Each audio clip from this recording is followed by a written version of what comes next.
السلام عليكم ورحمة الله وبركاته وأدحايو iyo cashir kale oo idinkuugu talagalay bariga inuu idin la qaybsado waxaan rajaynaa in qaarkiin ay wax ka faa'iidi doonaan qaar kalena ay hore u yaqiineen kuwa wax ka faa'iidi doona iyo kuwa hore u yaqiinaba labaduba waxaan u malayhayaa in qayr ugu jiro inay ku laalaabtaan kii yaqiinina ku naqnaqda kaan aqoonina hadda inuu barto waxaan cashirkeena bariga ku qaadaha aan ku soo qaadi doonaa hadduu ilaahay yidhaahdo haddii aad number sira oo aad ku xirato windowskaaga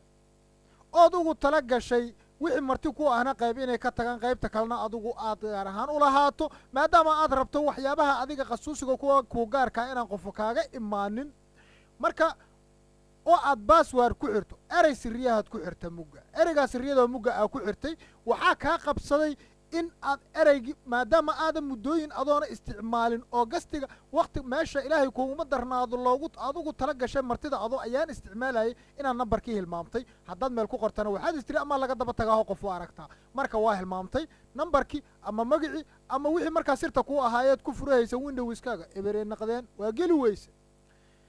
xaatalaa mugga intaa ka raadiyaysaa laba siyaa jirta si waa dhib badan tahay oo waa la sharixi karaa laakiin inaad qaadato wakhtigay qaadan doontaa taas wakhtiga kalean ka dhigan doonaa hadduu ilaahay yidhaahdo qaybta sahalkahaan idinkuga hor bilaabi doonaa minow ilaahay yidhaahdo markay ku fur waxaa dhacda marka qaybta gastiga haa tegaysaa martida haa tegaysaa haddii ilaahay yidhaahdo waxaad tegaysaa startigaa muggaas tegaysaa ran ay ku qorantahaa tegaysaa sidaad u joodiinba mahaas waxaa ku qoran eebay kuuma darnaadee control user passwords two waa inaad kontroolsho waaye okay aad leedahay marka wuxuu kuu gudbihayaa marka inta isticmaasho kombyuutarka ou kuu soo bandhigaya hadda mahanoo kale administratorkaas aa arkaysiin waa halka aniga basswordka iigu xihan yaha waa administratorkan kaloo hoos ku qoran oo arkayso ma ku qoran tahana waa qaybtaa marta oo waaye oo ciddi doonta ay geli karto laakiin qaybtaanaa ka dhuntay example oo kaleeto markay qaybtan kaa dhunto oo ay farahaada ku haynin waxaad suubi kartaa waxaa ka mid a inaad reset bassword aad tagto wuxuu ku leeyahay raqamkaaga geli okay aad leedahay haddana mar labaadaa ku laabanaysaa isla markiiba isla kii haddaata aad tirtiraysaad ku naqon doontaa hadduu ilaahay yidhaha risadaa mar labaad ku celinaysaa okay aad leedahay markuu sidaas kuugu sameeyo haddana ilaahay kuuma darnaado qaybta saddexaadaad ku laabanaysaa risadaad leedahay haddii qaybta labaad uu ku sii waayo waa qaybta saddexaad uu ku sii new bassword geliyo ku leeyahay marka confirm bassword uu ku leeyahay mar labaad ku celiyo ku leeyahay ereygaa raqamka sirriyada mahas geli af soomaali ku warramo raalli ahaada soomaali maxamed raalli ahaada new afgaal faa'iida ma leh laga roone new bassword ereyga cusub inta waxaad geliyaysaa ilaahay kuuma darnaado nambarkaaga ama qoraalkaaga sirta ku ahaad gashaysaa mahaas mar labaadna waa ku celaysaa